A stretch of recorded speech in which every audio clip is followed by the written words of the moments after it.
Mensaje del Papa San Juan Pablo II en Cartagena de Indias, Colombia, 1986. Qué hermoso y significativo es el canto que acaba de salir de vuestros labios y de vuestro corazón. Anunciaremos tu reino, Señor, tu reino, Señor, tu reino. Desde las orillas del mar Océano, camino providencial del Evangelio, en la histórica y heroica ciudad de Cartagena de Indias, saludo con afecto a todos los que esta noche habéis querido congregaros para conmemorar y dar gracias a Dios por la evangelización de América. Os saludo, hermanos obispos de la costa atlántica, pastores de las sedes más antiguas de Colombia y de las circunscripciones eclesiásticas que de ellas han surgido, en particular al arzobispo de Cartagena y a los ordinarios de esta provincia eclesiástica, Magangué, Montería, Sincelejo y Alto Sinú.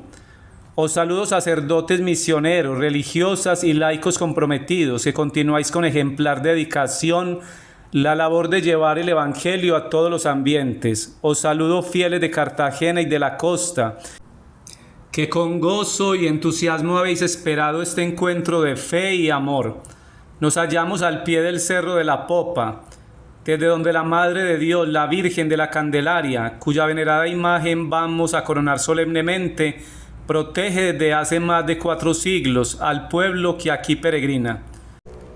Este santuario, vigía de la fe de un pueblo, se erige esta noche en signo glorioso de los 500 años transcurridos desde el comienzo de la obra evangelizadora de la Iglesia en América, bajo la mirada de María, la Virgen fiel, Madre de todos los hombres.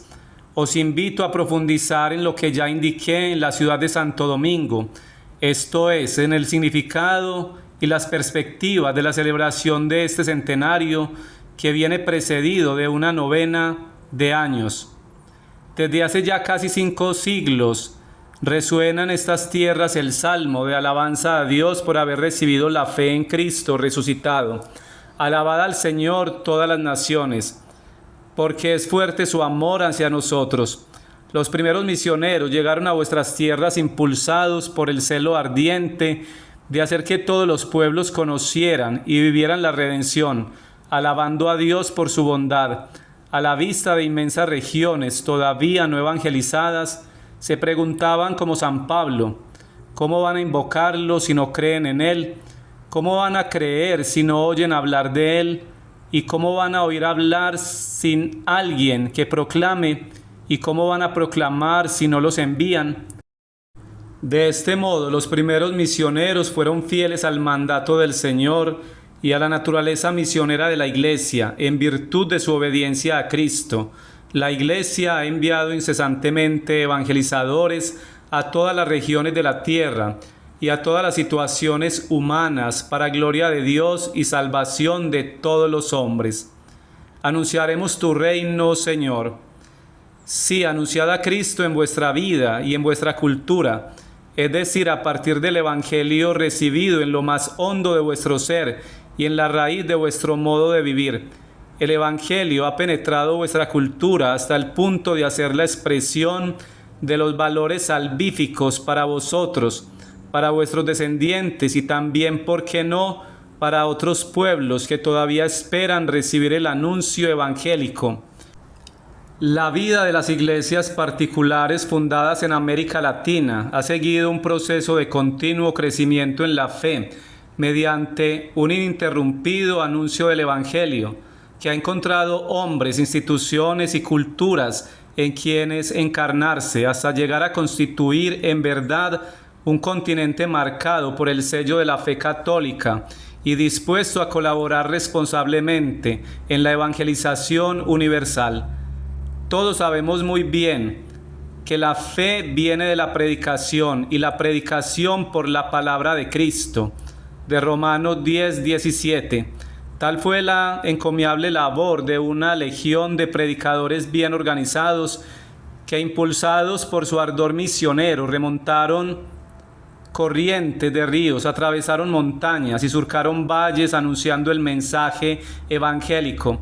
En aquellos años, las doctrinas fundamentales del Concilio de Trento se vaciaron en moldes populares, incluso con expresiones poéticas y musicales. La América hispana representa un caso peculiar de evangelización que explica la perseverancia a lo largo de generaciones de una formulación doctrinal en un mismo catecismo. De este modo, la fe se transmitió en la familia, en la escuela y en la iglesia. Hoy, como antaño, la religiosidad o piedad popular contribuye eficazmente a presentar y propagar la fe en el alma del pueblo. América Latina conoce y siente cercano a Dios y a su Hijo Jesús, nuestro Redentor, que nos ha dado a su Madre María como Madre nuestra. Por ello vive en sintonía y comunión con toda la Iglesia. La ceremonia sagrada, los sacramentos, los tiempos litúrgicos son, para el hombre latinoamericano, algo que siente y vive como individuo, como familia y como grupo social. Si no fuera por esta acendrada piedad popular que es eminentemente eucarística y mariana, la escasez de sacerdotes y las grandes distancias habrían sido motivos suficientes para que se desvaneciera la fe de la primera evangelización. La familia evangelizada se mantuvo firme y unida gracias a la oración, especialmente del Santo Rosario, como he recordado en Chiquinquirá. Sea esta oración mariana fuente de unidad de la familia, hoy asediada por tantos peligros. El episcopado, en sus acciones individuales y en los concilios provinciales característicos de la América hispana, asumió como tarea evangelizadora no secundaria el proceso de transformar las condiciones sociales del indígena, elaborando un plan según el cual los nativos pudieran vivir la religión cristiana y asimilar los valores de una cultura foránea sin perder la propia. De ahí arranca la religiosidad latinoamericana, verdaderamente mestiza.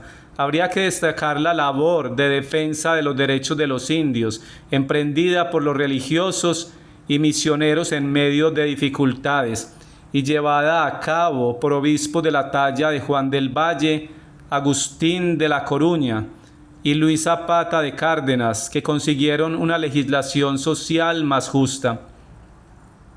La Iglesia fue pionera en el desarrollo de la cultura, puesto que a ella se debe principalmente la temprana creación de la universidad, la oportuna apertura a la promoción de la mujer y la iniciativa artística y científica en diversos campos. Entre los personajes providenciales no podemos olvidar en esta ciudad de Cartagena a dos sacerdotes jesuitas, Alonso de Sandoval y San Pedro Claver, que imprimieron a su labor apostólica una orientación tan nueva para su tiempo y tan atrevida ante las autoridades civiles y religiosas, que han valido a esta ciudad el título de cuna de los derechos humanos. La obra clásica del padre Sandoval lleva un título que es ya todo un programa: De instaurada Etiopum salute.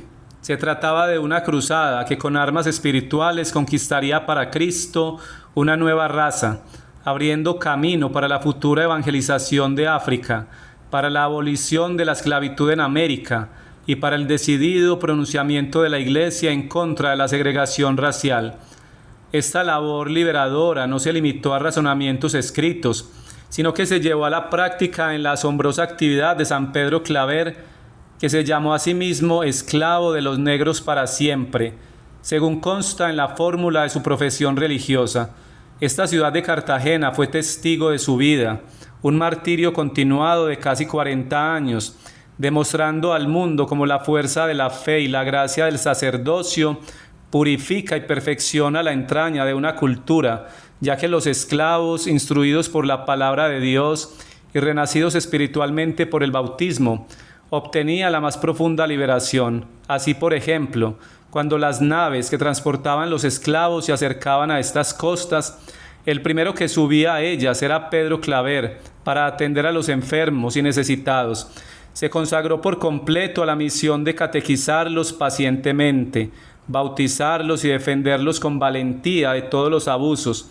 Convirtió a miles y miles, dedicando 7 horas diarias al ministerio de la reconciliación, orientándoles espiritualmente y ayudándoles a profundizar y asimilar las verdades aprendidas en la catequesis. Para todos tenía palabras de amor y confianza. Aquella actividad era sostenida por una profunda vida de oración que duraba hasta 5 horas diarias. Verdaderamente, cuando un apóstol ama al Señor, encuentra tiempo para lo que ama, es decir, para la oración y para la caridad apostólica. El santuario que alberga su cuerpo y el convento que fuera su casa religiosa hoy son meta de peregrinación de quienes admiran su obra y desean perpetuar en la sociedad contemporánea la civilización del amor, considerando cada cual a los demás como superiores a sí mismo, buscando cada cual no su propio interés, sino el de los demás, y cultivando los mismos sentimientos que tuvo Jesús. La historia y la vida de los pueblos de América Latina han estado ligadas a la vida misma de la Iglesia.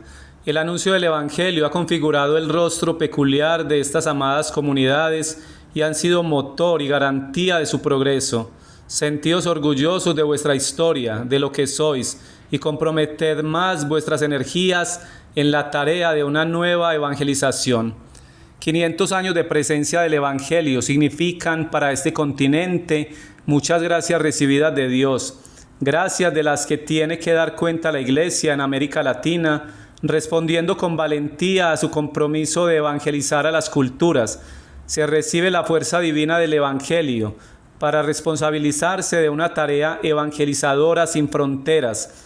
El tercer milenio de la historia de la Iglesia espera mucho de América Latina, a quien la divina providencia en sus arcanos designios podría llamar a desempeñar un papel relevante en el mundo y en toda la obra de evangelización adyentes.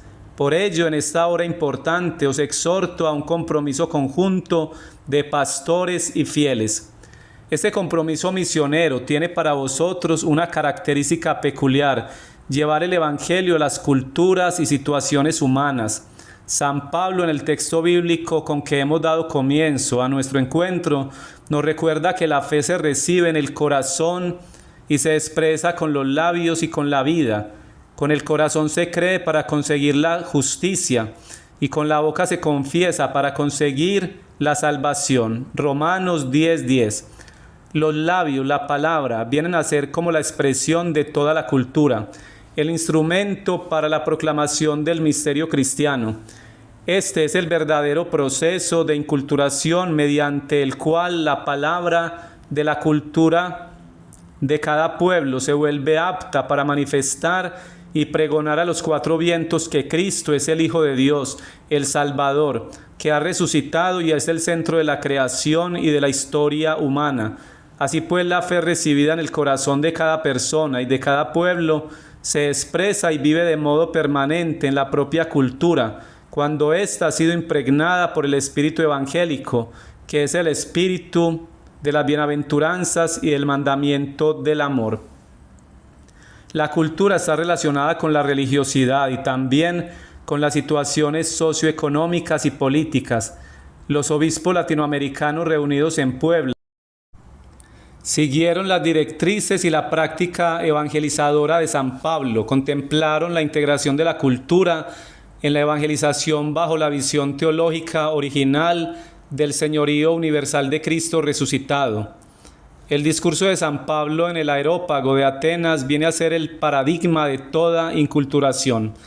La Iglesia, por tanto, junto a su ineludible actitud de denuncia de los falsos ídolos ideológicos o prácticos presentes en ciertas manifestaciones culturales de todos los tiempos y latitudes, ha de desempeñarse sobre todo en hacer realidad el principio de la encarnación.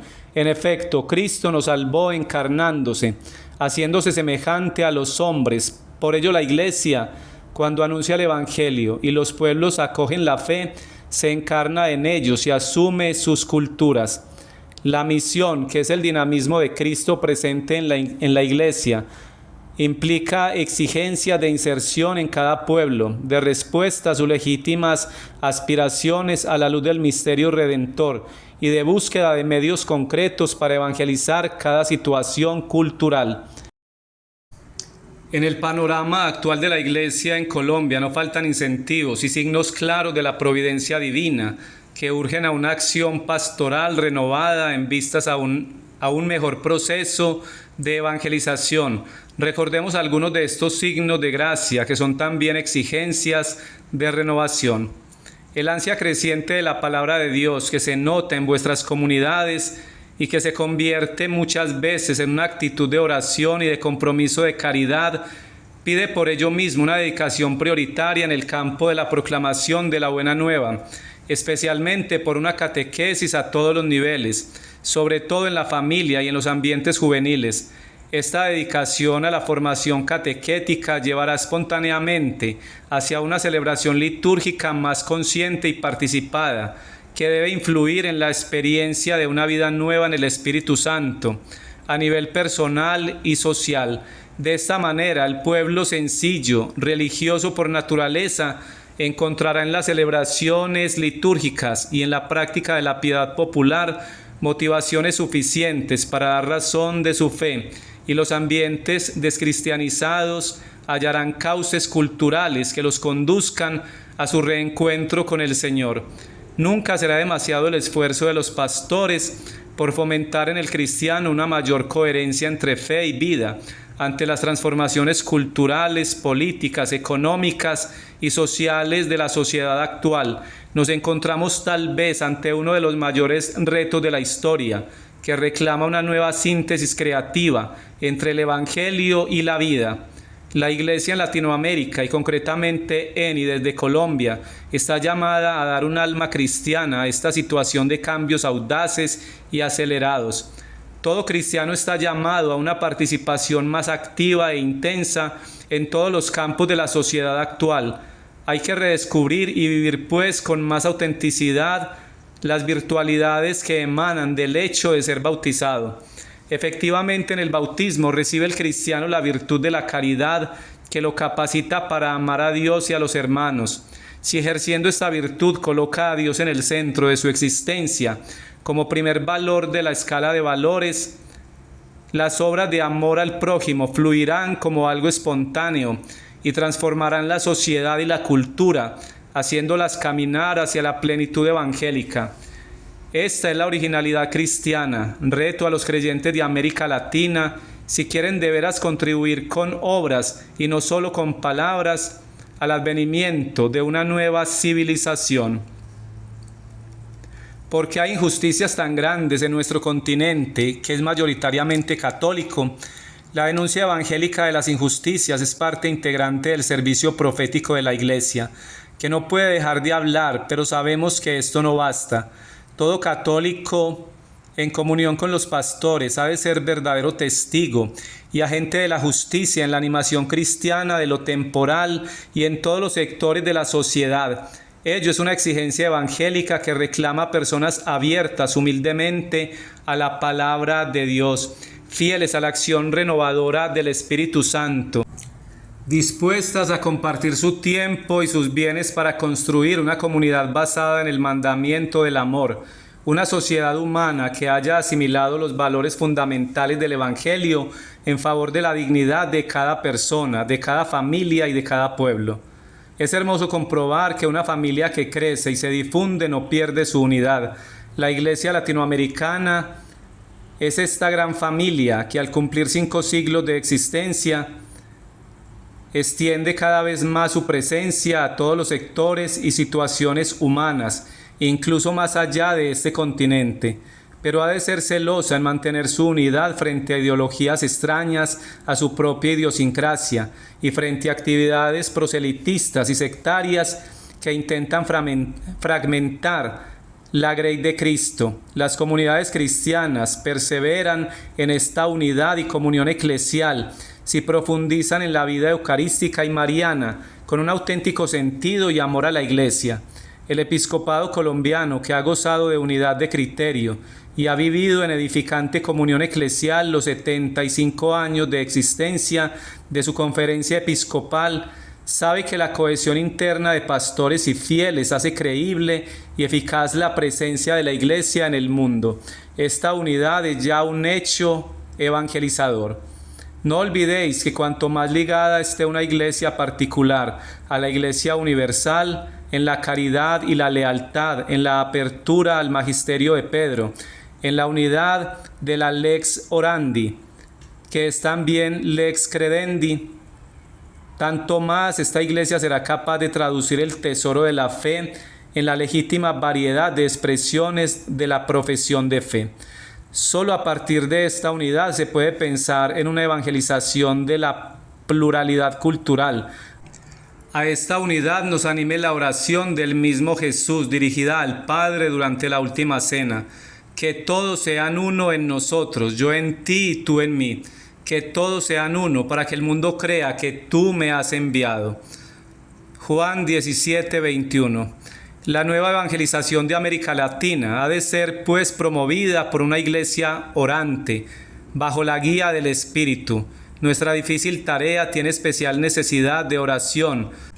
A María, Madre de la Unidad y Estrella de la Evangelización, confío estas intenciones, mientras a todos imparto con afecto mi bendición apostólica. Homilía del Santo Padre San Juan Pablo II en Cartagena de Indias, domingo 6 de julio de 1986. Coronación de la imagen de la Virgen de la Candelaria en la explanada de Chambacú. Viaje apostólico a Colombia.